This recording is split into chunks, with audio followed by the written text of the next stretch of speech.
నేను మీ లక్ష్మీనాగ్ నరహర్ శెట్టి పాడి కౌశిక్ రెడ్డి ఈయన పేరు చెప్పగానే అందరికీ కూడా ఇట్టే గుర్తుపడతారు. ఎందుకంటే ఆయన గతంలో కాంగ్రెస్ పార్టీలో ఉన్నారు. పాడి కౌశిక్ రెడ్డి టికెట్ తెచ్చుకుని అప్పట్లో ఉప ఎన్నికల్లో పోటీ చేశారు. తర్వాత మళ్ళీ ఆయన కారు పార్టీలోకి జంప్ అయ్యారు. కారు పార్టీలోకి జంప్ అయిన అనంతరం ఆయన ఒక సెంటిమెంట్ని రగిల్చి ఏదో ఒక రకంగా బీఆర్ఎస్ నుంచి ఒక ఎమ్మెల్యేగా అయితే గత అసెంబ్లీ సార్వత్రిక ఎన్నికల్లో ఆయన గెలిచారు. కానీ ఏమాత్రం ఆయన గెలిచినప్పటికీ కూడా కాంగ్రెస్ పార్టీ అయితే ప్రభుత్వాన్ని ఫామ్ చేసింది తెలంగాణలో. పాడి కౌశిక్ రెడ్డికి కంటి మీద కునుకు లేదు. ప్రస్తుతం జరుగుతున్న పరిణామాలు, జూబ్లీహిల్స్ ఉప ఎన్నికల నేపథ్యం, దానికి వచ్చిన రిజల్ట్ నేపథ్యం చూసి పాడి కౌశిక్ రెడ్డిలో ఏం గుబులు పుట్టిందో ఏమో కానీ ఆయన తన సొంత గూటికి వెళ్ళే ప్రయత్నాలు మొదలు పెడుతున్నారని విశ్వసనీయ వర్గాల సమాచారం. దానికి గల కారణాలు కూడా లేకపోలేదు.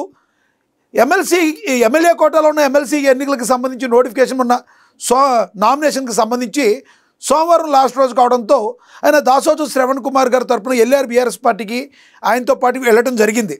కానీ ఆయన పక్కనే ఉన్న శంకర్ నాయక్కి అభినందనలు చెప్పడానికి శాసనసభ పక్షం కార్యాలయం ఏదైతే ఉందో ఆ కార్యాలయానికి వెళ్ళడం జరిగింది. వెళ్ళి శంకర్ నాయక్కి అభినందనలు తెలిపారు. ఇవన్నీ చూస్తుంటే 100% పాడి కౌశిక్ రెడ్డి తన సొంత నియోజకవర్గంలోకి రావడం కన్ఫర్మ్ అయిపోయిందని మరి ఊహాగానాలు అయితే ఊపందుకున్నాయి. మరి పాడి కౌశిక్ రెడ్డి గతంలో కాంగ్రెస్ పార్టీకి అనుయాయుడిగా ఉన్నారు. రేవంత్ రెడ్డి ఎప్పుడైతే కాంగ్రెస్ పార్టీ తన చేతుల్లోకి తీసుకున్నారో అప్పుడు కూడా కాంగ్రెస్ పార్టీ వైపు ఆయన అడుగులు వేశారు. కానీ గెలిచే పార్టీ బీఆర్ఎస్ పార్టీ అనుకున్నారో ఏమో తెలియదు. కానీ ఆయన అంచనా తప్పు వేసి బీఆర్ఎస్ పార్టీలోకి వెళ్ళారు. ఎమ్మెల్యేగా అయితే గెలిచారు. కానీ ప్రభుత్వాన్ని అయితే బీఆర్ఎస్ కోల్పోయింది. గత ప్రభుత్వంలో ఉన్న అధికారాన్ని అయితే కోల్పోయింది.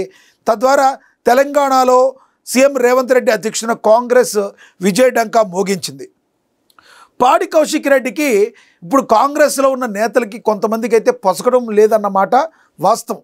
మనందరికీ తెలుసు అనేక రాజకీయ పరిణామాలు ఏ రకంగా జరిగినాయి, ఎవరెవరు కొట్టుకున్నారు, ఎవరెవరు ఏ రకంగా చలోక్తులు విసురుకున్నారు. కాంగ్రెస్ నేతలు కౌశిక్ రెడ్డిని కొంతమంది కౌశిక్ రెడ్డికి కాంగ్రెస్ నేతల కార్యకర్తలకి మధ్య అడావిడి ఏ రకంగా జరిగింది, వాళ్ళ మధ్య ఎన్నెన్ని చిన్న తారతమ్యం లాంటి గొడవలు జరిగినాయి అనేది మనకు తెలుసు. కానీ పాడి కౌశిక్ రెడ్డి తన సొంత గూటికి రావటానికైతే రెడీ అయిపోయాడు.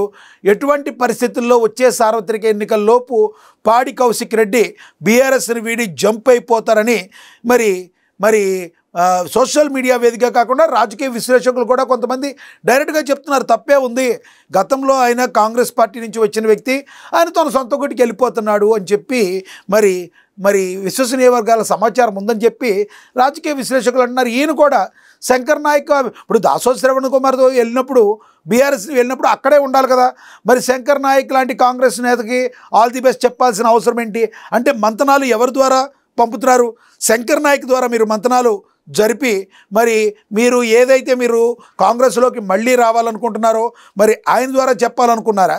లేదంటే మీ పాత పరిచయాలు ఇంకేమన్నా ఉండి వాళ్ళ ద్వారా మీరు వెళ్ళాలనుకుంటున్నారా కాంగ్రెస్ పార్టీలోకని అనేక మంది ఆయన మీద ప్రశ్నలు లేవనెత్తుతున్నారు.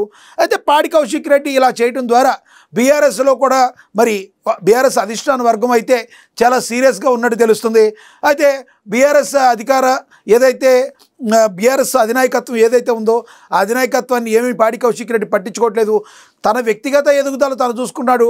వచ్చే సార్వత్రిక ఎన్నికల్లో కూడా కాంగ్రెస్ పార్టీ విజయ డంకా మోగిస్తుందని చెప్పి అనేక మంది ప్రజల్లో కానీ నేతల్లో కానీ గట్టిగా సమాధానాలు గట్టిగా వస్తున్న వేళ ఇలా కౌశిక్ రెడ్డి తన సొంత గూటికి వెళ్ళిపోయి మరొకసారి తన అదృష్టాన్ని పరీక్షించుకుని ఈసారైనా ప్రభుత్వంలో ఉండడానికైనా ట్రై చేస్తున్నట్టుకైతే